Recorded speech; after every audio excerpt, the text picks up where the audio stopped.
Facundo, a Tiara y a Paula por estar acá, por haber venido, por presentarse. Y vamos a darle comienzo a la primera exposición de Paula, que se llama América Latina en el contexto del crack pandémico y la cuarta revolución industrial. Bueno, buenas tardes a todos, ¿cómo están? Un gusto estar participando de esta instancia. Veo algunas caras conocidas, una alegría compartir y debatir. Creo que es un momento muy oportuno para hacer un congreso de este tipo, ¿no? Ya que cuando teníamos algunas respuestas nos cambiaron todas las preguntas, ¿no?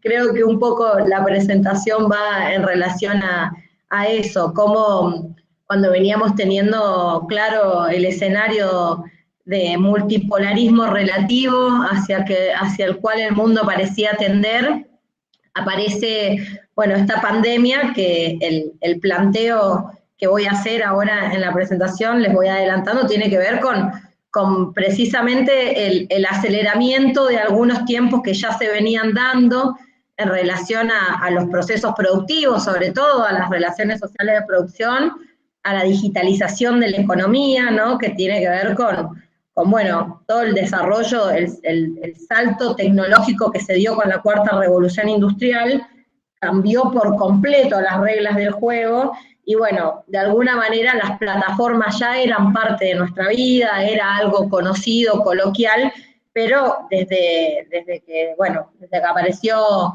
el COVID y desde que la OMS declaró pandemia al COVID, y en función de eso se dieron distintos mecanismos de aislamiento social, cuarentena, de acuerdo a los países fue tomando muchos nombres, pero la realidad es que la mayor parte de la humanidad, de quienes habitamos la Tierra, o gran cantidad, quedó en situación de confinamiento, ¿no? Para cuidar la vida, para que no fuera una catástrofe peor de lo que ya fue. Entonces quedarnos en casa durante un tiempo prolongado, que creo que es algo que no se había dado hasta el momento nunca, con esta escala, ¿no? Hizo que nuestra vida empezara a estar mediada prácticamente por la virtualidad, ¿no? Las plataformas se transformaron en nuestra forma de gestionar lo que antes hacíamos en una oficina, en una escuela, en un gimnasio, en una cancha, ¿no? Todo pasó, nuestra vida cotidiana, desde lo laboral, el ocio, la recreación, la educación, pasó a estar mediado por la virtualidad. Entonces, esa transformación aceleró este proceso, ¿no? Donde las plataformas tomaron una predominancia muy grande en nuestra vida, y por ende, también en términos económicos hubo actores que salieron muy beneficiados. Entonces, un poco la idea es ir tratando de conversar en relación a esto, ¿no? Con todo lo que la cuarta revolución industrial trajo, y cómo el crack pandémico que le pusimos ahí aceleró ese proceso. Contarles algún tipo de contextualización respecto de dónde viene la presentación, que tiene que ver con, yo soy investigadora, por empezar soy psicóloga, aclaro, disculpen que no maneje, en algunos estudios de posgrado me he acercado a las relaciones internacionales, pero disculpen realmente porque van a encontrar algunas cuestiones que por ahí no coinciden, pero bueno, en términos teóricos, o no voy a estar alineada, no voy a hablarles como en el lenguaje que ustedes conocen, pero nos vamos a entender, no tengo ninguna duda, porque los problemas de investigación son los mismos, ¿no? Como la ciencia se divide en disciplinas para entender mejor la realidad, pero la realidad está ahí, ¿no? Para ser aprendida, y sobre todo, por lo menos desde mi marco teórico, para ser transformada, ¿no? Lo tratamos de mirar desde ahí. Entonces, por eso les quería contar. Yo tengo estudios de posgrado en geopolítica, en estudios estratégicos, en seguridad internacional, que son los temas que trabajo en la actualidad, y estoy investigando en un centro de estudios, que es el Centro Latinoamericano de Análisis Estratégico, que es desde donde estamos construyendo estos diagnósticos que les voy a socializar ahora, que tiene algunas afirmaciones, pero sobre todo tiene preguntas, ¿no? Muchas preguntas. También la invitación es a que cualquier pregunta y cualquier inquietud que les vaya surgiendo también va a enriquecer nuestro enfoque. Tratamos, metodológicamente nos posicionamos desde el materialismo histórico, lo que miramos es el enfrentamiento de fuerzas sociales, ¿no? Mirándolo desde una perspectiva, tomamos mucho a Gramsci en relación al concepto de relaciones de fuerza internacionales, y locales, y tratar de mirar el sistema de contradicciones y cuáles son los polos principales de esa contradicción, quiénes son los actores que personifican esos polos de esa contradicción, y bueno, y cómo se enfrentan, y bueno, un poco como que desde ahí lo van a ver atravesado a lo largo de la presentación, por eso les hago las aclaraciones también. Creo que sincerar el marco teórico es un acto de honestidad intelectual, entonces que muy pocos académicos e intelectuales lo hacen, así que también por eso les comparto, porque lo estamos construyendo con un método de análisis de la realidad en el cual nos basamos en hechos. Por eso tratamos de, lo que les voy a presentar también tiene caracterizaciones que están basadas en un método que analiza hechos objetivos, sobre todo en la parte más de coyuntura.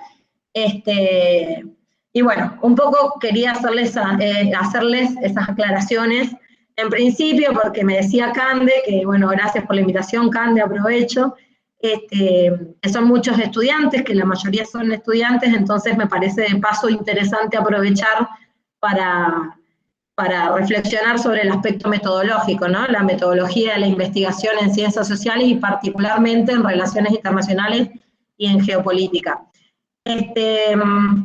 Bueno, dicho esto, voy a presentar pantalla. Lo que sí, presento la pantalla y me voy a ir a bajar un poco la persiana porque el sol primaveral está muy lindo, pero me está noqueando.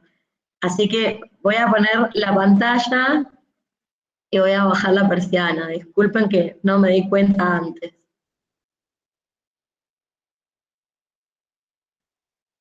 ¿Ahí ven?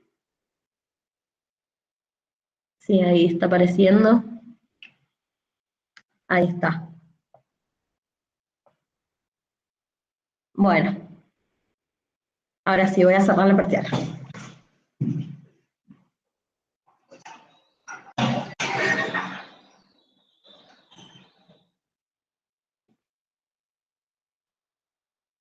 Bueno, no los veo, pero cualquier cosa, Cande, me interrumpen o por el chat, no sé, vamos interactuando.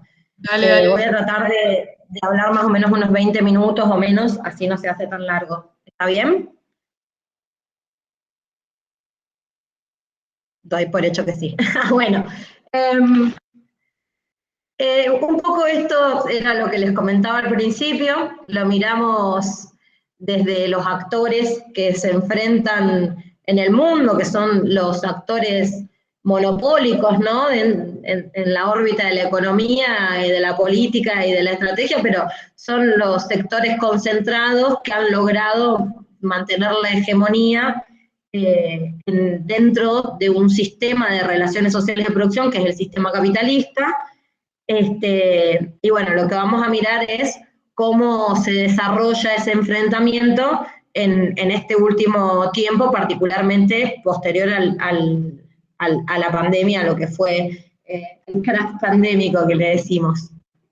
Lo que les decía hace un ratito, la pandemia como el gran catalizador, ¿no? El COVID-19 cambió el mundo para siempre, el mundo que viene en un siglo XXI recién empezado, que nos agarra con una transformación que parecía que solamente iba a ser posible en Black Mirror, y sin embargo vamos viendo cómo tendencialmente muchas de esas cosas que hace apenas unos pocos años veíamos en la tele empiezan a ser parte también de nuestra realidad, de nuestra vida cotidiana. Entonces, pareciera, esto como hipótesis, que se está dando una transición en términos de sistema, de un mundo que funcionaba en lo real, material, lo mecanizado, lo informatizado, le decimos, ¿no? En términos de la gran industria, las fábricas funcionando, el mundo real lo ponemos en términos de la materialidad de ir al trabajo, la oficina, ¿no?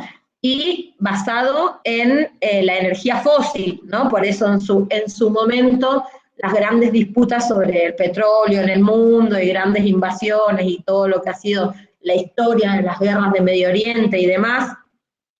Y pareciera que ahora van cambiando las prioridades hacia dónde se quiere ir llevando la cosa, hacia un mundo virtual, inmaterial, digital, biológico, basado en la energía renovable, en lo cual vemos la transición energética como un elemento fundamental, ¿no? Cómo empiezan a aparecer los autos eléctricos, cómo empiezan las guerras por el litio, cambian los recursos naturales estratégicos, cambian en términos de prioridad. Recordemos a Elon Musk, cuando hablaba Elon Musk, el fundador de Tesla y de SpaceX, es uno de las personas más ricas del mundo, hablaba de, él decía, a ver cómo era que, cuando fue lo de la guerra de Bolivia, que le parecía bien la invasión a Bolivia porque se necesitaba el litio, o sea, le parecía bien la intervención militar, ¿no? Ese tipo de giros se ven en ejes como, por ejemplo, la transición energética, y también en esto del desarrollo de la nanotecnología, a puntos que ahora también lo vamos a ver un poco en los microprocesadores, los chips, todo lo que es la Big Data y la capacidad de procesamiento de la información con las computadoras cuánticas, el blockchain como una nueva forma, las criptomonedas, la robótica, ¿no? Son algunos de los aspectos que el mismo Schwab, que es el presidente del grupo de, ando con la memoria floja, estoy haciendo un esfuerzo para acordarme, del grupo de Davos, él habla de todas estas características y habla también de un nuevo orden, no es algo que lo estamos mirando nosotros, sino que es algo que viene como tendencia ya y se está hablando desde los sectores del poder, ¿no? Del poder mundial. Acá algunos datos los voy a pasar muy rápido, pero como para afirmar esto que les decía de los hechos, de cómo las plataformas salieron beneficiadas, por ejemplo, Apple, Amazon y Google, que son tres de las que más se utilizaron durante el confinamiento, crecieron solo en 2020 el 50%, es una locura, ¿no? Las que subieron más rápido fueron Amazon, Microsoft, Spotify, Netflix, ¿no? Marcas nuevas que entraron en el ranking, Instagram, Tesla, YouTube. Y de los perdedores, fijémonos para que ver cuántos sectores se quedaron afuera de toda esta transformación que trajo el confinamiento, la pandemia. Solo 41 de las 100 marcas globales más valiosas permanecen en la clasificación actual del estudio realizado en el 2000. O sea, que en 21 años el 60% de los ricos, de los ricos que con capacidad de decisión perdieron, ¿no? Entonces, bueno, para dimensionar el nivel de concentración del que hablamos. Y ni hablar si lo comparamos con la economía real, con los PBI de los países, ¿no? Que en el 2020 a nivel mundial cayó un 4,2%, que eso significa hambre, pobreza, miseria, ¿no? Una caída del PBI cae un 4,2% a nivel mundial, y sin embargo las empresas tecnológicas crecen un 50%, ¿no? Y ahí hay algunos indicadores de países, y el dato que les decía, que en promedio las Big Tech crecieron un 18% en sus ingresos y un 36% en sus ganancias, ¿no? Una posición de ventaja en relación a las economías de los países, una gran ventaja. Entonces, ¿qué es lo nuevo que planteamos en relación a este diagnóstico que ya se los clarifiqué bastante? Hacemos una afirmación en la órbita de la economía, en la órbita de la política y en la órbita de la estrategia, esto también tomando a Gramsci. En la órbita de la economía, una nueva personificación social. O sea, toda esta riqueza, todos estos millonarios, todo esto hace que aparezca algo nuevo, que ahora lo vamos a caracterizar. En la órbita de la política vemos nuevas formas de lucha, vemos la emergencia de nuevos sujetos, nuevas sujetas, que salen a la calle, ¿no? Que de alguna manera ya no es solo o como principal ese movimiento obrero que veíamos en la época industrial, sino que aparecen también otras formas de lucha, Chile, Colombia, ya lo vamos a charlar, que hay que observar, y en la órbita de la estrategia, una guerra que ahí vamos a presentar un concepto que me gusta mucho, que es el concepto de guerra multidimensional, que ya no es la intervención militar. Esto no es algo nuevo, por supuesto, que se viene hablando.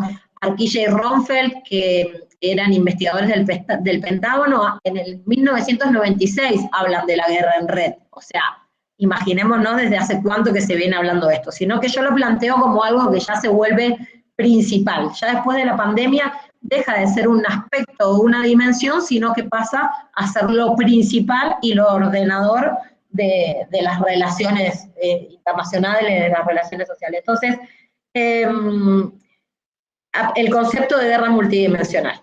Entonces, bueno, en relación a la nueva personificación, yo, una salvedad, voy a presentar primero la órbita de la economía, después la órbita de la estrategia y última la órbita de la política, porque es donde me interesa hacer las reflexiones finales. Entonces, en la órbita de la economía, la aristocracia financiera tecnológica es la nueva personificación que se puede observar, ¿no? Que es superadora de las oligarquías, que es un concepto que, bueno, es una discusión teórica, pero nosotros tomamos el concepto de aristocracia que usa Marx en su libro cuando él analiza la Comuna de París.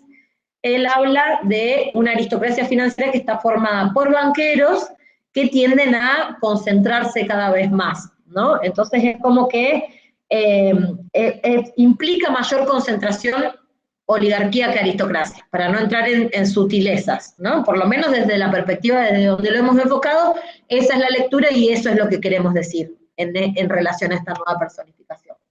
Entonces, una pequeña integración de todo lo que les decía, aparece esta nueva personificación, que es la aristocracia financiera y tecnológica, aparece esta, ahí yo lo pongo como disputa por el 5G, pero en realidad es disputa por el desarrollo tecnológico, por quién controla la cuarta revolución industrial. De hecho, si ustedes escuchan cuando Biden da su discurso de los 100 días de gobierno, lo que dice es que su gran interés, su interés estratégico es ganarle el siglo XXI a China, ¿no? Y ganar el siglo XXI significa controlar todas estas cosas. Es lo que en su momento con Rusia era la carrera armamentística, la carrera nuclear, la carrera tecnológica, ¿no? Un poco hoy es esto, la disputa por el 5G, el 6G, el control de los nanochips, ya lo vamos a ver.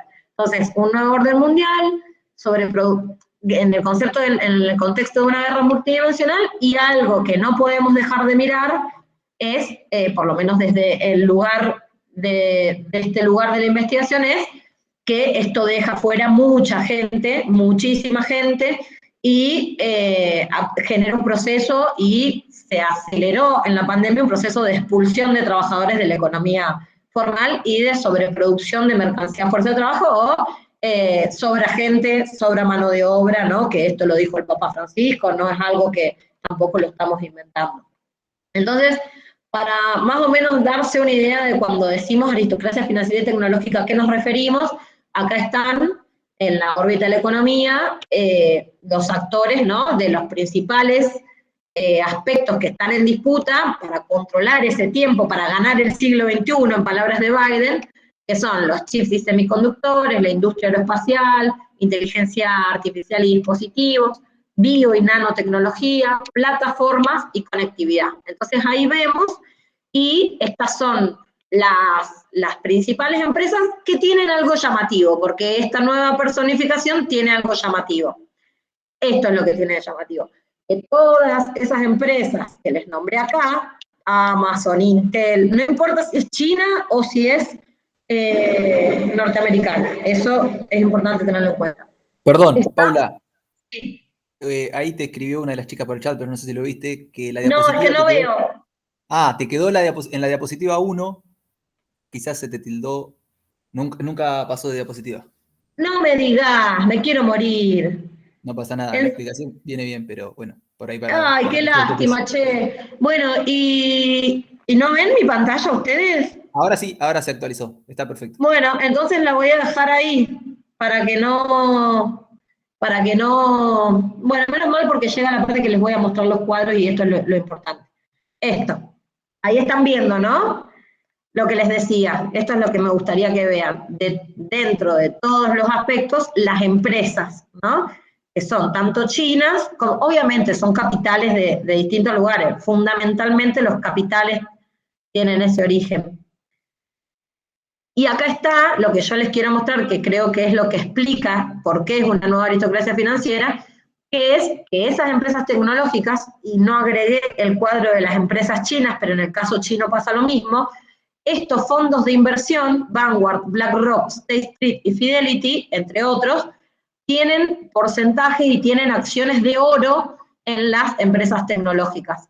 Entonces, ¿qué quiere decir? Que, por ejemplo, BlackRock tiene acciones en Amazon y en Alibaba, ¿sí? Entonces, ¿quién es el gran ganador? ¿No? Es esta, por eso le decimos aristocracia financiera y tecnológica, esta fusión entre lo financiero y lo tecnológico, que Marx en su momento se lo decía a la banca y a la industria, nosotros lo vemos en lo financiero y lo tecnológico, una fusión que genera un proceso de concentración mayor, ¿sí? Entonces, nada, eso como para poder mirar el tema de la composición accionaria y de cómo participan en términos de inversiones. Esto es esta sería como la explicación teórica de cómo funciona el sistema, ¿no? Es un poco complejo, no es fácil de explicar, menos mal que me avisaron que no se veía el cuadro, porque si se los tenía que explicar sin el cuadro, pero en realidad es muy simple, nosotros miramos el mundo desde el polo del capital y desde el trabajo. En esta nueva forma, el mundo ya no se organiza, principalmente, los sectores concentrados de la economía ya no ordenan su funcionamiento principalmente a través de los estados-nación, sino que lo hacen a través de nodos. Esos nodos están ubicados en cities, por ejemplo, la City financiera de Wall Street, Hong Kong, Shanghái, también está, bueno, Frankfurt, todo lo que son las grandes bolsas de valores, y además tecnológicas como son Silicon Valley, que es la más conocida, pero también en China y en otros países hay ciudades de esas características. Entonces se le llama nodos centrales porque ahí es donde se producen las verdaderas riquezas, ¿no? Y el polo del capital está compuesto por los dueños... Discúlpame, ya vamos 20 minutos. Bueno, la estrategia, hay dos conceptos. Ahí sigo escuchando mi voz. Ahí está. Bueno, entonces lo voy a tener que pasar más rápido, re rápido, porque me quedé en el 1. Bueno, eso es muy complejo, lo vamos a pasar directamente, después si les interesa podemos hacer algún otro taller, lo conversamos. Las transformaciones en el mundo de trabajo, esto es lo que les decía, no podemos dejar de mirar cuánta gente se quedó afuera en el mundo. Esto es fundamental, yo les diría que es lo más importante de todo, no podemos dejar de mirar. Siempre nos gusta a los académicos mirar lo que pasa y explicar, pero la realidad es esta, muchísima gente, miseria y hambre. Acá la órbita de la estrategia, como les decía, el carácter de la guerra ya no es la guerra armada, sino que es la guerra multidimensional, donde la guerra psicológica... Sí, ahora sí. Sí, yo te escucho. Que dame 5 minutos para cerrar.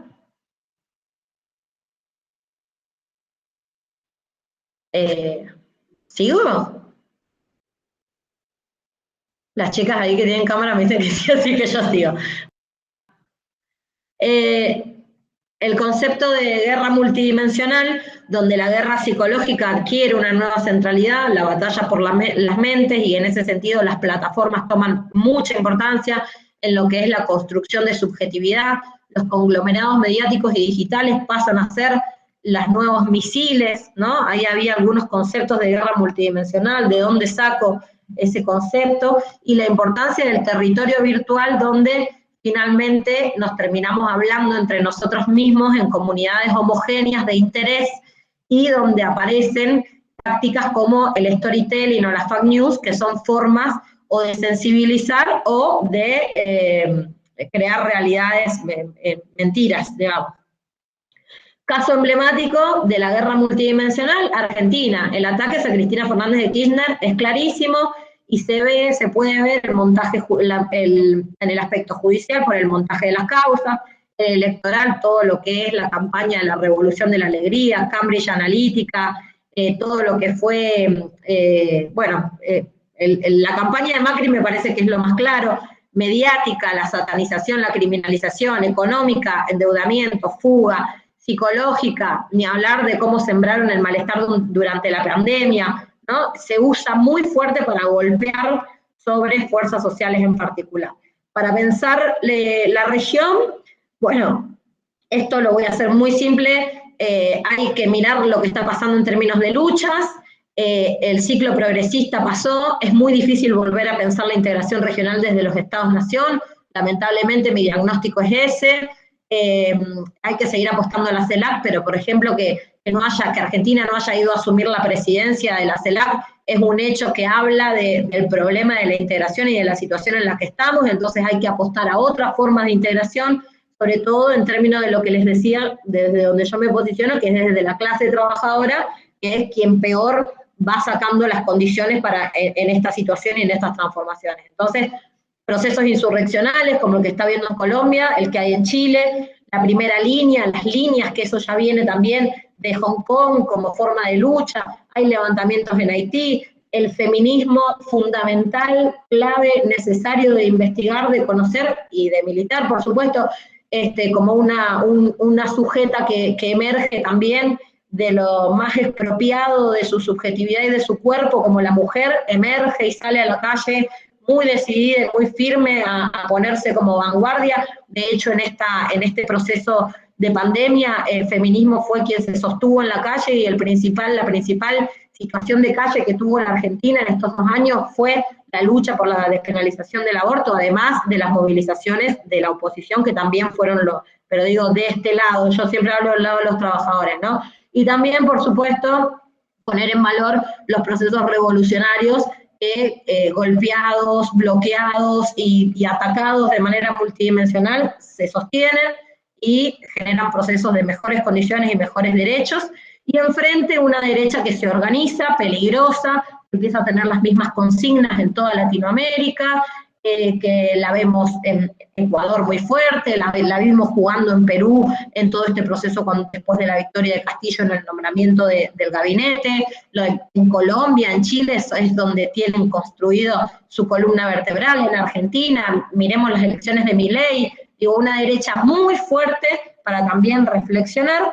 Y finalmente una reflexión, ¿no?, respecto de la teoría para quienes somos investigadores, académicos, teóricos o profesionales, que la teoría es una guía, ¿no?, para comprender el conflicto y no una fórmula en el campo de batalla. Recuerden que yo estudio geopolítica, estrategia, entonces visto desde la estrategia no hay una fórmula para el campo de batalla. La teoría describe el conflicto, la política y la maniobra, pero la práctica prescribe el resultado. La direccionalidad que tome la fuerza social popular será al fin y al cabo el indicador que nos dirá si nuestras teorías se hicieron praxis. Así que bueno, dije no sé cuántas palabras, pero terminé.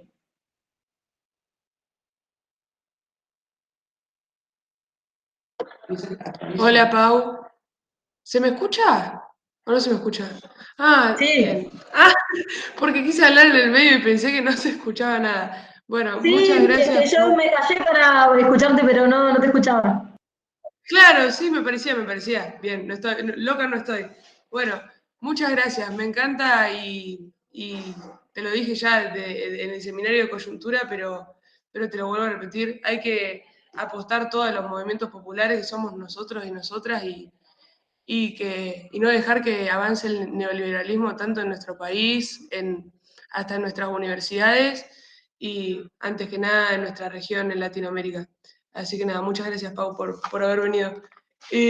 Ahora vamos a seguir con la ponencia de Facundo, que se llama Condicionantes geopolíticos del desarrollo satelital argentino. Y va a ser el caso de ARSAT entre 2006 y 2019. Así que Facundo, cuando quieras. Bueno, buenas tardes. ¿Qué tal? ¿Cómo les va? ¿Se escucha bien? Sí, bueno, genial. Bueno, muchas gracias por el espacio, por la participación. La verdad que están buenísimos estos tipos de eventos desde la Facultad de Humanas y desde la carrera de Relaciones Internacionales, así que... Y también abierto a otros espacios, porque la verdad que la ponencia de Paula estuvo buenísima, por más que viene de otra rama, no se notó y aporta un montón de riqueza al debate, así que bienvenido. Bueno, la idea mía es, como dijo ahí la compañera presentando, es analizar voy a presentar porque todavía no estoy presentando. Cualquier cosa, bueno, me avisan con un mensaje de audio. Soy estudiante avanzado de la carrera de Relaciones Internacionales y en este momento me encuentro realizando mi tesis de grado sobre la industria satelital, sobre el desarrollo de la industria satelital. Se ve ahí la pantalla, ¿verdad? Creo que sí. Sí, se ve. Listo, perfecto. Sobre el desarrollo de la industria satelital, acorde a la estrategia de inserción internacional y al modelo de desarrollo implementados en el periodo 2006-2019, acorde al caso de estudio de ARSAT, ¿sí? Bueno, en el marco de esa tesis, uno de los elementos que analizo y que es el objetivo de esta presentación en el Congreso son los condicionantes geopolíticos del desarrollo satelital.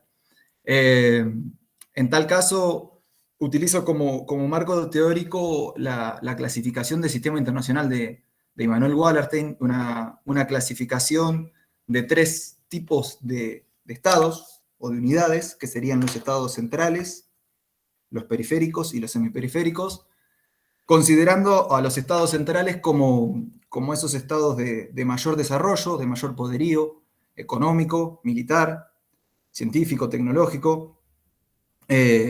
Los estados periféricos, que son aquellos estados que por ahí tienen menor desarrollo económico, político, y tienen un menor nivel de incidencia en el sistema internacional. Y los estados de tipo semiperiféricos, que si bien presentan elementos de periferia, a su vez tienen desarrollos en algunos campos, desarrollos industriales, científicos, tecnológicos, que dan cuenta de unas capacidades importantes de desarrollo. En este sentido, y desde una perspectiva geopolítica, de análisis desde el orden geopolítico, no estoy presentando desde acá, lo voy a hacer desde acá. Ahí va. ¿Qué entendemos por geopolítica? Bueno, por ahí la compañera tiene mayor marco teórico, pero la idea es establecer elementos geográficos y jerárquicos que condicionan las relaciones económicas y políticas. Y es un sistema de gobernanza organizado que define actores, reglas, principios de interacción y concepciones compartidas entre los actores acerca del comercio, la fuerza y la diplomacia, ¿sí?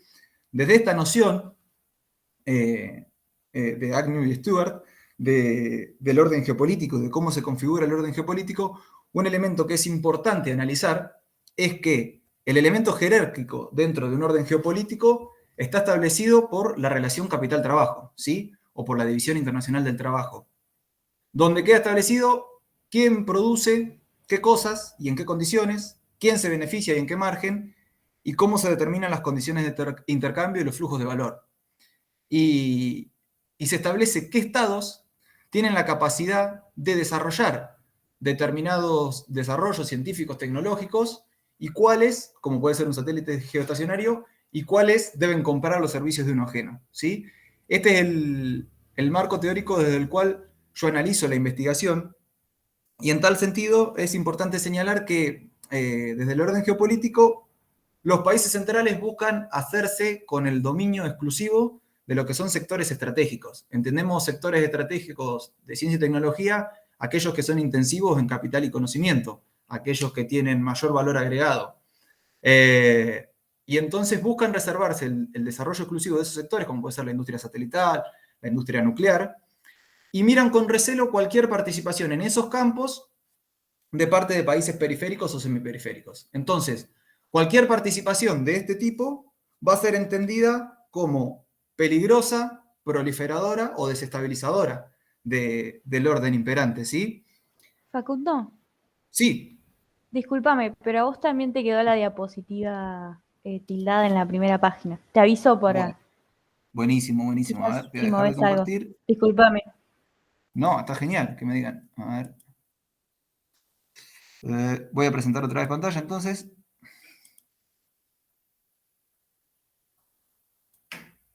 Ahora, ¿cómo se ve? ¿Dónde estoy? ¿Desarrollo científico y tecnología de punta? ¿Se ve eso?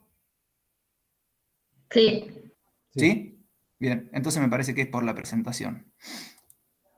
Cuando está el modo presentación de PowerPoint, quizás es eso. Bueno, gracias por el aviso. Decía que los países centrales buscan el desarrollo exclusivo y tildan de proliferadores o de peligrosos para el sistema, para el orden imperante, cualquier desarrollo de países periféricos o semiperiféricos. Esas participaciones, en realidad, y esas acusaciones sobre peligrosos o proliferadores o desestabilizadores, lo que esconden en realidad son intereses comerciales de los países centrales por mantener la hegemonía en esos sectores. Entonces van a operar de diferentes maneras para lograr ese control. Pueden ser a través de presiones directas por la desregulación de esos sectores en los países semiperiféricos, o también a través del establecimiento de una serie de regulaciones, de un marco regulatorio, que funciona a modo de obstáculo para los desarrollos de estos sectores.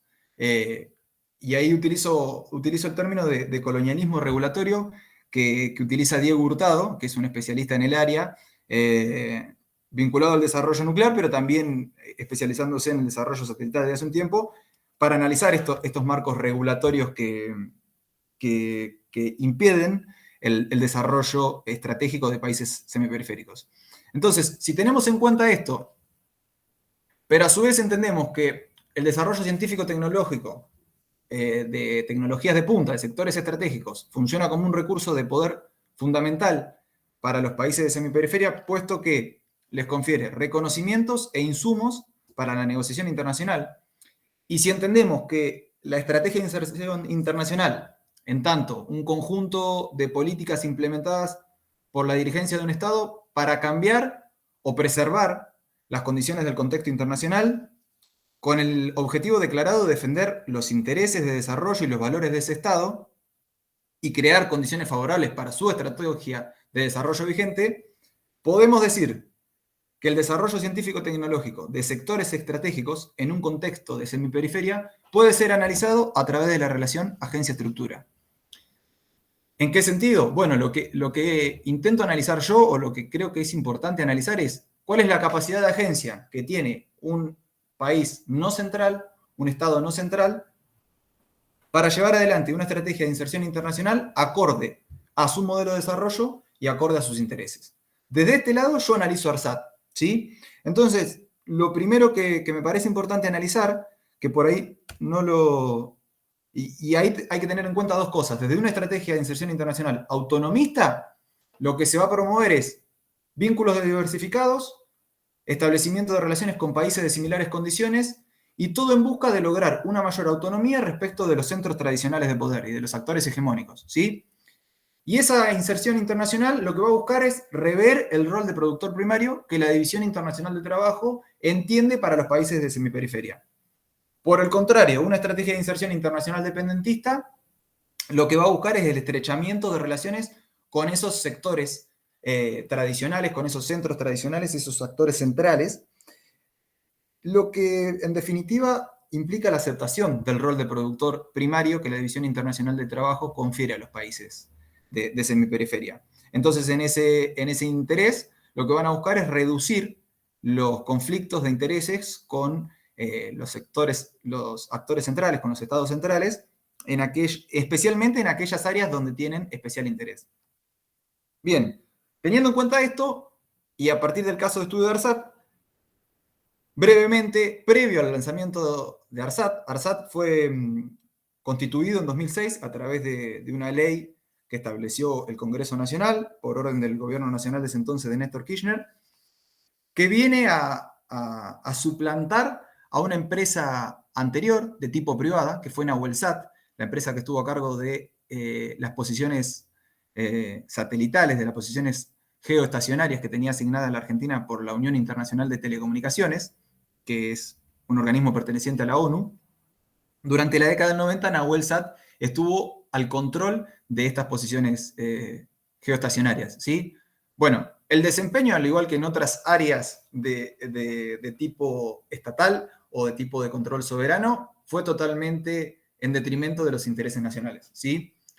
Se estableció solo la posibilidad de una unidad satelital sobre una de las posiciones orbitales y la otra no llegó a ocuparse en el desarrollo de Nahuelsat, lo que implicaba un serio peligro, porque las posiciones geoestacionarias son posiciones ubicadas a 36.000 kilómetros de la Tierra, en la órbita geoestacionaria, donde los países pueden colocar sus satélites o satélites contratados para brindar con luz de satélite los servicios satelitales. Cuando un país no administra correctamente esas posiciones geoestacionarias, otros países, miembros de la OIT, pueden reclamar su derecho para hacerse cargo de esa posición orbital. El incumplimiento de Nahuelsat hizo que Argentina estuviera en peligro de perder esa posición orbital, una de las dos posiciones que tenía.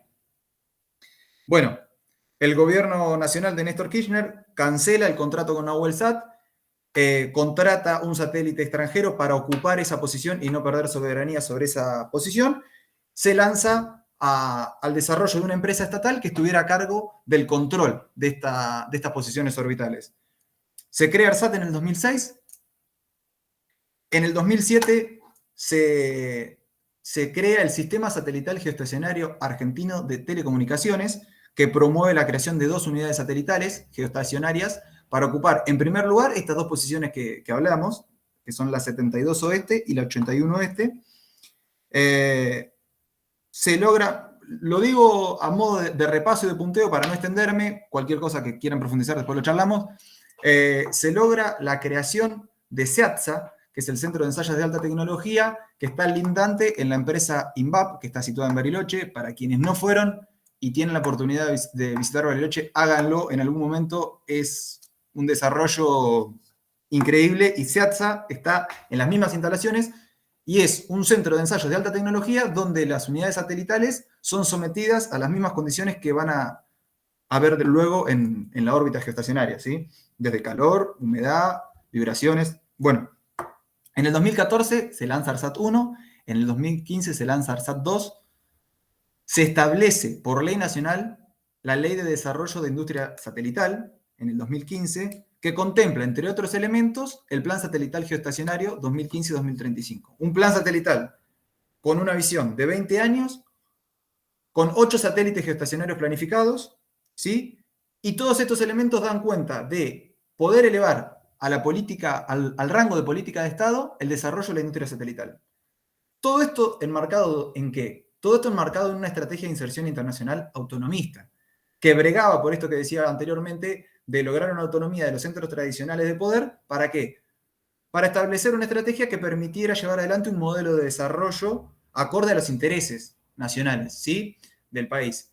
En esos intereses nacionales, en ese modelo de desarrollo, el desarrollo científico-tecnológico era un elemento prioritario y central. ¿Por qué?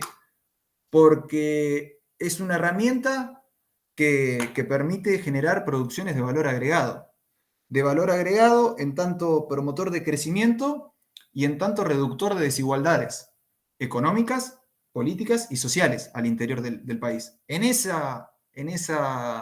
modelo de desarrollo, la estrategia de inserción internacional estuvo orientada hacia eso, ¿sí?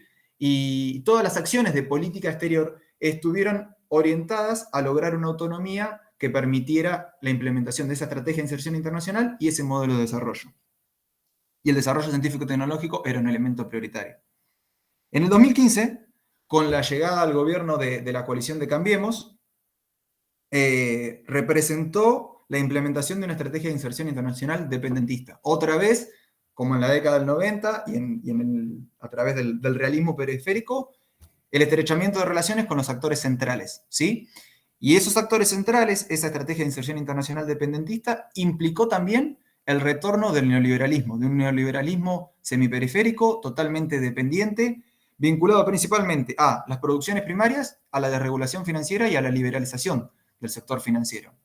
En este contexto de modelo de desarrollo, el desarrollo científico-tecnológico iba a correr la igual suerte que en todos estos procesos neoliberales que ha atravesado nuestro país y la región, y por ende el desarrollo satelital. Y realmente el caso de estudio de ARSAT permite dar cuenta de elementos totalmente directos en esta línea. Una de las primeras cosas fue la paralización de la construcción de ARSAT 3, ¿sí? Motivos diferentes, falta de financiamiento, no considerar al desarrollo satelital como una prioridad, buscar financiamiento a través de vínculos empresariales extranjeros, y en palabras del presidente Rodrigo de Loredo, el presidente de ARSAT en ese momento, no quitarle financiamiento a obras de interés, a obras públicas de mayor interés. La paralización de ARSAT 3 implicó la discontinuidad del plan satelital geoestacionario argentino, un plan satelital elevado a política de Estado, votado por ley nacional en el Congreso Nacional. Implicó la apertura de cielos. ¿Qué significa apertura de cielos? Brindarle permiso a unidades satelitales extranjeras a que operen sobre territorio nacional, lo que a su vez es terriblemente perjuicioso para los intereses de ARSAT y del país, porque las unidades satelitales venían a ofrecer y a competir con los mismos servicios satelitales que ofrecía ARSAT. Se filtra un convenio, un intento de convenio entre ARSAT y Hughes, una industria satelital norteamericana, un prestador de servicios satelitales, que iba a dar inicio a una nueva unidad, NewCo se llamaba, donde esta unidad empresarial iba a tener el 51% de las acciones de esta nueva empresa a nombre de Hughes y el 49% a nombre de ARSAT. ¿Qué significa esto? Significa la posibilidad de violar la ley que dio nacimiento a ARSAT, el estatuto de ARSAT, donde el 51% de las acciones eran de clase A y no podían ser transferidas, ¿sí? Implica esa violación y implica la posibilidad de NewCo de estar al mando de ARSAT 3 y de la operación de ARSAT 3. Se contrata a una empresa extranjera para definir el plan de negocios de ARSAT, ¿sí? Y por último, se alquila un satélite obsoleto que tenía una vida útil ya superior a los 15 años para ocupar la posición que debería haber ocupado en el 2019 ARSAT 3, ¿sí? Todos estos elementos son totalmente, ¿cómo podría decir?, perjudiciales para el desarrollo satelital que había sido estimulado durante el periodo 2006-2015. Entonces, cuando yo analizo todos estos elementos, puedo dar cuenta de que en un marco de una inserción internacional de tipo autonomista, en el 2006-2015, si bien no puedo dar cuenta, luego de la revisión bibliográfica que yo hago, de condicionantes externos directos sobre el desarrollo industrial satelital, si los hubo, fueron bien administrados por la gestión nacional en sus diferentes instancias, ¿sí? Lo que permitió elevar a la industria satelital como una política de Estado. ¿Por qué digo que no puedo dar cuenta? Hay distintos elementos que me permiten dar cuenta de las reacciones de la Unión Internacional de Telecomunicaciones felicitando el desarrollo de la industria satelital previo al lanzamiento de ARSAT 1 y ARSAT 2. Luego se vuelve a manifestar esas felicitaciones, hay un premio internacional al desarrollo de la industria satelital de telecomunicaciones, pero son instancias institucionales que difícilmente puedan implicar que la Unión Internacional de Telecomunicaciones estuviera en contra de los desarrollos de alguna de esas unidades. No obstante, si las presiones existieron, fueron gestionadas con éxito por el gobierno nacional en sus diferentes instancias. Y Argentina pudo elevar a política de Estado la industria satelital acorde a su modelo de desarrollo y a la visión que tenía. En el periodo 2015-2019, bajo el marco de una estrategia de inserción internacional dependentista, luego de la revisión bibliográfica, tampoco puedo dar cuenta de esos elementos que yo menciono como presiones o como desregulaciones directas. Ahora, si tomo en cuenta todos estos antecedentes en los cuales enumeré anteriormente, todos los elementos me pueden dar cuenta de que el periodo 2015-2019 implicó la desregulación del sector satelital de telecomunicaciones argentina y de ARSAT en detrimento de la soberanía nacional y en favor de los intereses de los actores hegemónicos y de los actores centrales. Entonces, me parece que el elemento da cuenta de que la estructura opera sobre el desarrollo científico-tecnológico de sectores estratégicos, en el sector científico-tecnológico de un país en semiperiferia, pero también hay que ver cuál es la capacidad de agencia que un país tiene para llevar adelante una estrategia de inserción internacional que permita un modelo de desarrollo acorde a los intereses. Bueno, voy a dejar de compartir y espero que se haya entendido. Intenté ser lo más breve, perdón si me extendí un poquito, y dejo abierto para que después, en algún momento, si hay preguntas, charlamos y doy paso a quien sigue. Gracias, Facu, muchas gracias. Me pareció genial que podamos también interesarnos en los debates de ALSAT, satelitales más que nada. Así que muchas gracias por haber venido. Bueno, ahora pasamos a la última ponencia de Tiara, que se llama Big Data y Democracia, implicancias de la utilización del Big Data para el Estado de Democracia, la campaña electoral del PRO en 2015. Así que Tiara, cuando quieras. Bueno, gracias. Hola a todos y a todas, con varios ya nos conocemos. Es una gran alegría poder estar acá. Primero que nada, bueno, quiero felicitar a las y los compañeros de Mirada porque han organizado un congreso más que hermoso, que está saliendo muy bien y que, bueno, todavía tiene 2 días por venir, así que espero que salgan excelentes. Bueno, segundo, felicitar a mis antecesores, han dado exposiciones más que excelentes y, bueno, espero estar a la altura ahora. Para presentarme un poco, soy Tiara Seiber, también soy estudiante de Relaciones Internacionales. Actualmente soy tesista y bueno, también vengo a exponer un poco de lo que sería mi tema de investigación, que espero que pronto se convierta en mi tesis de grado. Dicho esto, bueno, yo vengo a hablar del vínculo de Big Data y democracia, como bien ha mencionado Paula.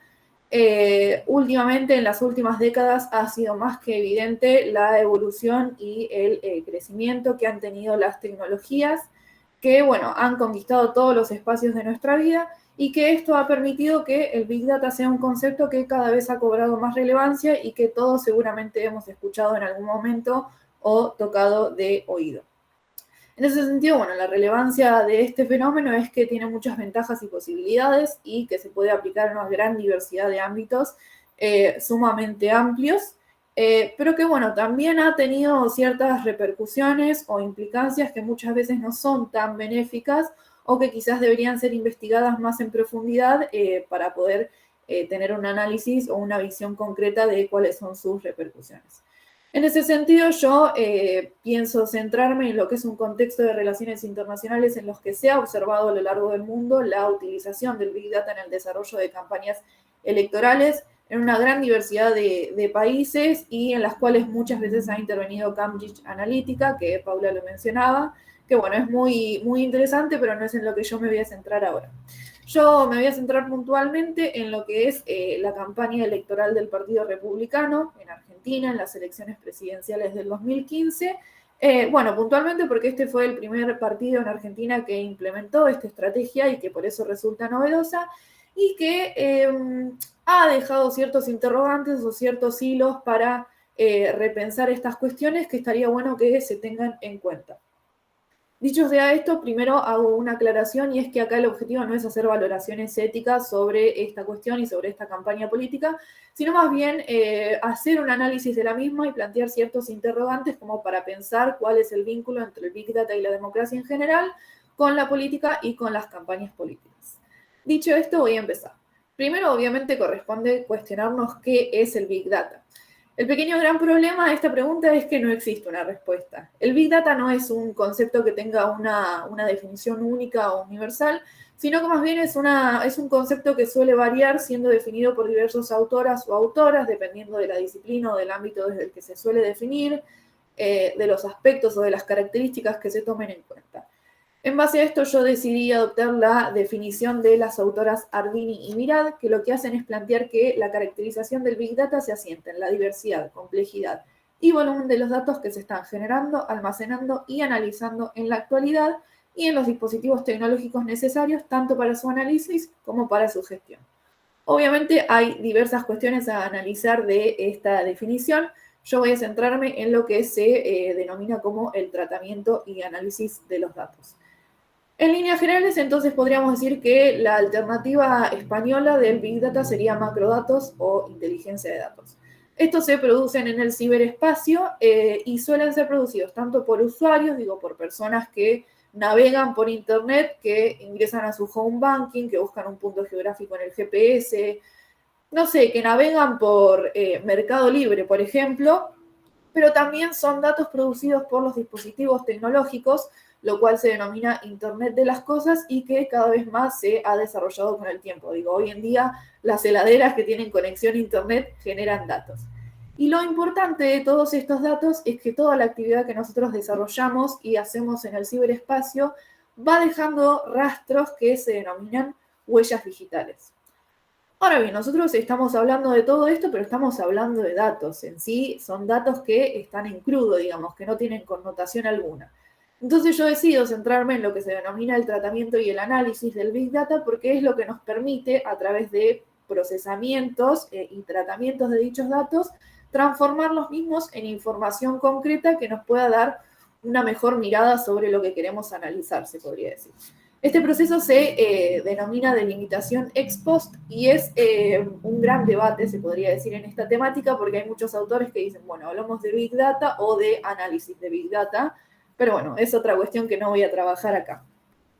En fin, como para contextualizar todo este desarrollo, nosotros actualmente estamos en un estadio del capitalismo que en particular el autor Chris Shaffer denomina economía de la información, básicamente porque hay una cantidad de información abundante que muchas veces se encuentra en cantidades masivas y amorfas, pero que se produce en paralelo a la existencia de una humanidad que no ha modificado su capacidad de absorción y de procesamiento de dicha información.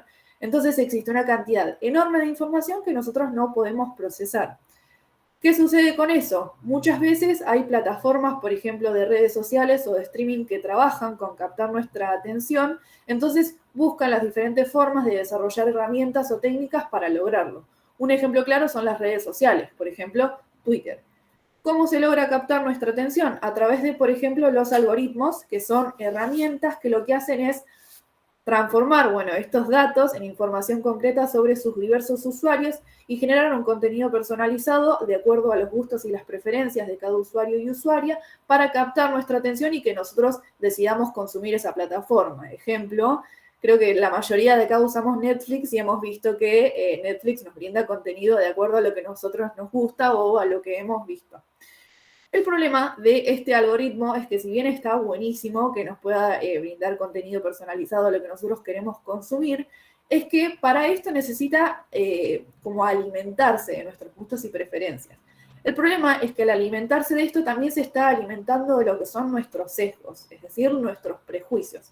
Entonces, cuando nos brinda contenido personalizado, nosotros no solo nos está brindando lo que a nosotros nos gusta, sino también algo que muchas veces suele reforzar lo que nosotros pensamos, tanto ideológica como políticamente. Y no solo produce eso, que es algo que se suele denominar confirmation bias, que es sesgo de confirmación básicamente, sino que también lo que hace es fomentar que nosotros consumamos contenido que nos gusta, que se adecua a lo que pensemos y que también rechacemos todo eso que a nosotros nos gusta. Digo, si nosotros, preferimos consumir contenido feminista, claramente vamos a rechazar ese contenido que tenga, expresiones machistas, por dar un ejemplo. El problema de esto es que se empiezan a generar nichos personalizados, por ejemplo, en las redes sociales, que van segmentando a la población de acuerdo a sus gustos y a sus intereses. Hasta ahora parecería todo bien cuando queremos consumir contenido. El problema que sucede con esto es qué pasa cuando se aplica a la política. Bueno, el Big Data es una herramienta. Esto significa que tiene su lado bueno como su lado malo, por decirlo de alguna forma. Por un lado nos brinda contenido personalizado, por otro lado se aplican esas lógicas de marketing o de propaganda a la política. El problema es que cuando se aplica a la política surge una cuestión que se denomina efecto burbuja, que es que se utilizan, por ejemplo, estos algoritmos y esta confirmación de nuestros prejuicios para brindarnos el contenido de una plataforma electoral que se adecua a nosotros. Entonces, nosotros tenemos una plataforma general, pero se va generando esa plataforma de forma segmentada a lo que nosotros queremos ver. Un ejemplo claro, que es un poco bizarro, pero bueno, es que en el caso del gobierno de la Ciudad Autónoma de Buenos Aires, se supo que mucha gente le gustaban los perros, entonces se creó Balcarce, el perro del gobierno. Y bueno, tiene su apartado en la página, por ejemplo. Digo, responde a cuestiones políticas. Entonces, una vez que nosotros consideramos todo esto, vamos a pasar este análisis teórico, digamos, a lo que es la campaña del Partido Republicano. Como bien mencioné, este partido fue el primero que la implementó en Argentina, por eso fue novedoso y se desarrolló en el año 2015. El pequeño detalle es que el Partido Republicano surgió en la ciudad de Buenos Aires y tenía su base ahí. Entonces, para candidatearse a las elecciones presidenciales, necesitaba ampliar su llegada a nivel nacional. ¿Qué hizo? Dijo, bueno, tenemos la fortaleza en la campaña digital, en el terreno digital, explotemos este terreno para tener una mayor llegada.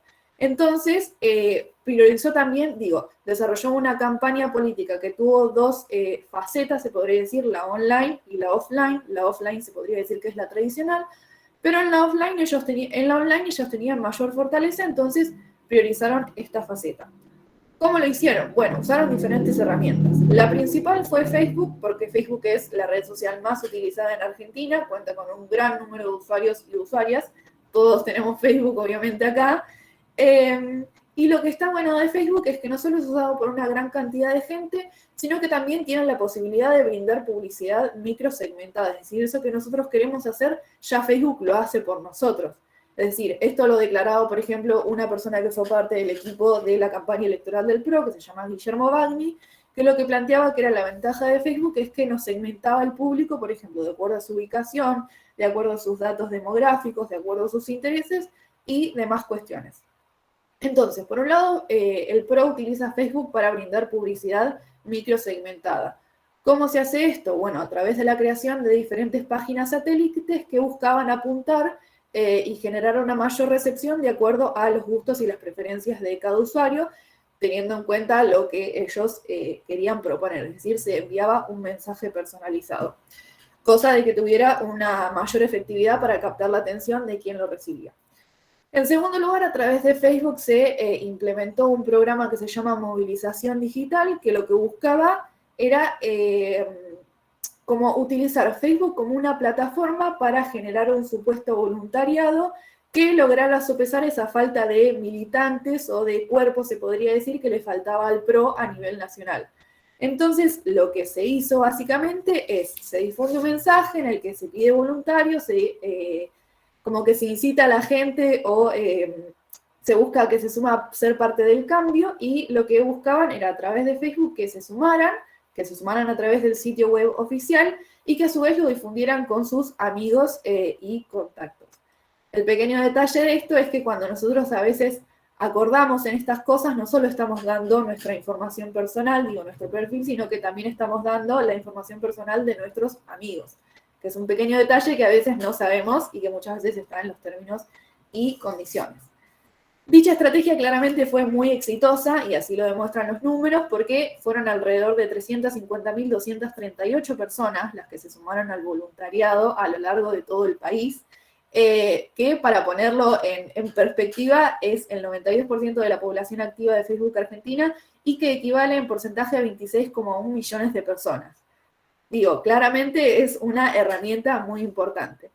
Y lo último que se hizo en Facebook es también utilizar en conjunto la plataforma Spreadshout, que básicamente lo que hace es que uno permite que esta plataforma publique en su perfil contenido que está organizado por otras personas. Lo que hace básicamente es que la gente se convierte en spreaders, es el término adecuado, o usuarios influenciadores. Entonces, ¿qué sucede? De acuerdo a cómo funciona Facebook, cuando uno acuerda compartir contenido a través de la plataforma Spreadshout, lo que hace Facebook es priorizar ese contenido en nuestro timeline, en nuestro perfil, se podría decir, para que nuestros amigos los vean con más frecuencia, nuestros contactos, digamos. Entonces, ¿cuál es la ventaja de esto? Que nosotros, al ver propaganda del PRO que viene de un amigo, y le otorgamos más legitimidad, le otorgamos más confianza porque viene de un cercano, no es una propaganda electoral en términos tradicionales. Esta campaña claramente también tuvo mucho éxito porque fueron 5.641 personas las que se convirtieron en usuarios influenciadores, así que vemos que Facebook es una gran herramienta. Pero bueno, después también hubo otras herramientas como WhatsApp o como cadenas de mailing, que lo que hacían era, bueno, primero se realizaba un timbreo, a partir de los datos que se obtenían de los timbreos se empezaban a difundir información. Por ejemplo, se mandaban WhatsApp diciendo, bueno, ¿querés saber más de nuestra plataforma electoral? O se mandaban mails que decían, bueno, ¿querés reunirte con este candidato? Vamos a estar acá. Mensajes que muchos hemos escuchado ya que llegan.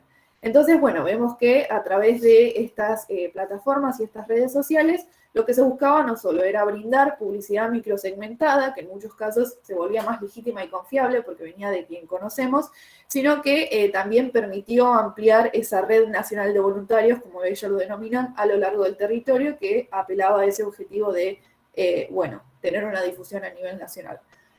Por otro lado, también otras dos herramientas que resultan relevantes para lo que fue su campaña electoral es lo que se denomina como neuromarketing político y después lo que se denomina como neurociencia.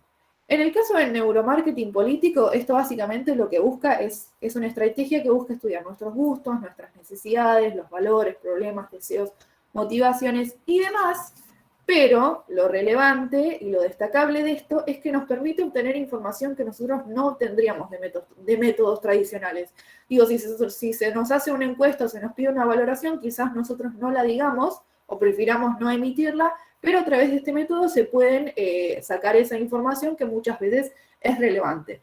Entonces se permitía crear una estrategia que sea más adecuada a lo que la gente prefería y que eventualmente permitiera, por ejemplo, incrementar la empatía hacia el candidato, que en este caso fue Mauricio Macri. Este neuromarketing político trabaja junto a lo que es la psicometría y la neurociencia, que, bueno, son muy interesantes, pero no voy a explicar acá y explayar porque se me va el tiempo.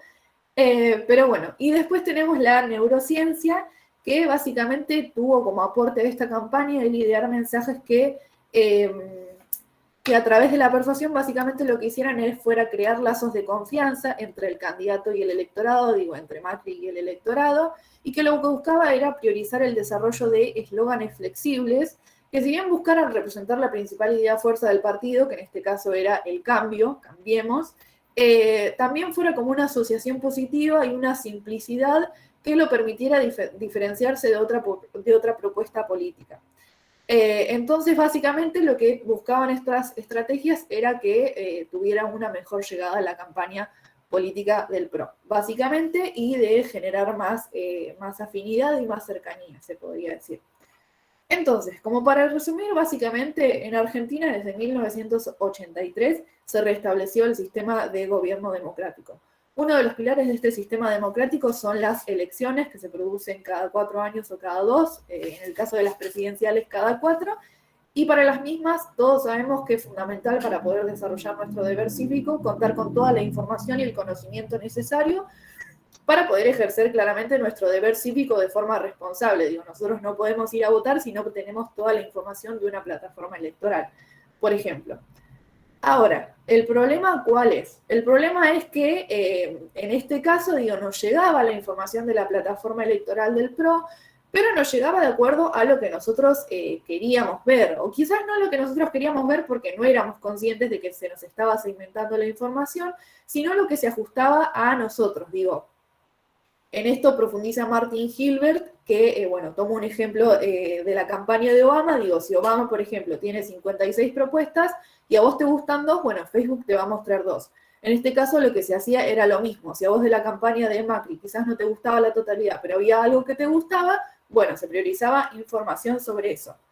Que si bien está bien, el problema es que el electorado no sabía que se estaba segmentando, entonces quizás hay cierto sesgo también en la información que se percibe.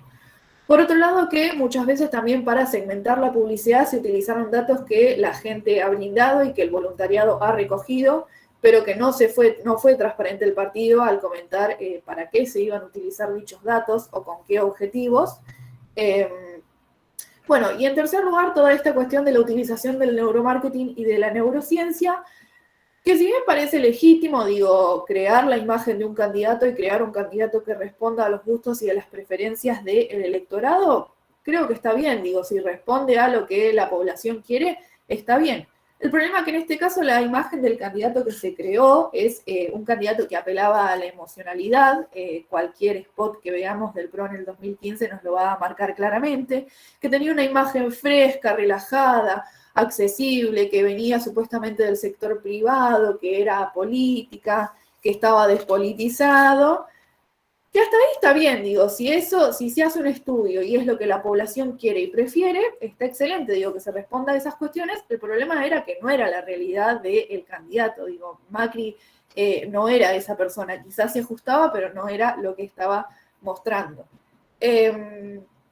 Entonces lo que pasa es que cuando se traspolan básicamente estas lógicas del marketing y de la propaganda a la política, se está creando la imagen de un candidato a medida para la población. Y no solo se está creando la imagen de un candidato, sino que se está utilizando información privada que la gente no sabe que se está utilizando, no solo para promover esa candidatura, sino también para que la misma sea del agrado. Entonces hay ciertas cuestionabilidades en estas cositas.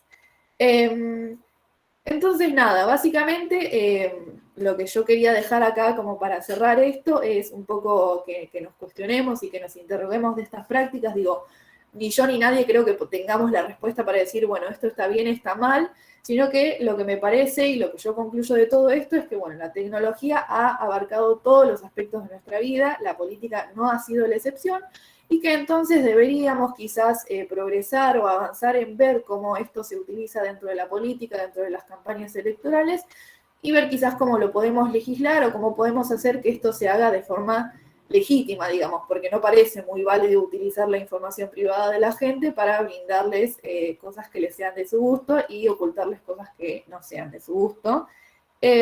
Así que nada, me gustaría cerrar esto con preguntarnos qué impacto tienen las nuevas tecnologías en la democracia, cómo se aplica el Big Data y las herramientas derivadas en la democracia y en la política en particular, cómo repercute en nuestro sistema electoral y en nuestro país en general que una población que quizás está desinformada, por decirlo de una forma, o que carece de la información completa, repercute en nuestro país. Y bueno, si el uso del Big Data debería ser regulado o no, digo, vamos a cuestionarnos sobre esto, a trabajar sobre esto, o vamos a dejar que las cosas sigan sucediendo de esta forma. Así que nada, les agradezco que hayan escuchado y bueno, obviamente estoy abierta a preguntas. Bueno, Tiara, gracias. Gracias, muchas gracias. Muy interesante, muy importante, creo, hoy en día, que es un análisis central en las relaciones internacionales, el Big Data, y más que nada también el fake news y todo lo que representan las redes sociales hoy en día en todo el tipo de campañas electorales. Así que muchas gracias. Y bueno, vamos cerrando la mesa porque ya estamos sobre la hora y a menos que haya alguna pregunta. ¿No? Bueno, genial. Bueno, nada, les esperamos a todos en la mesa del rol de los trabajadores en las relaciones internacionales. Ahora 6:30, ya está empezando. Así que muchísimas gracias y les esperamos. Hasta luego. Muchas gracias. Muchas gracias, hasta luego. Adiós, gracias. Adiós, gracias y felicitaciones a los exponentes.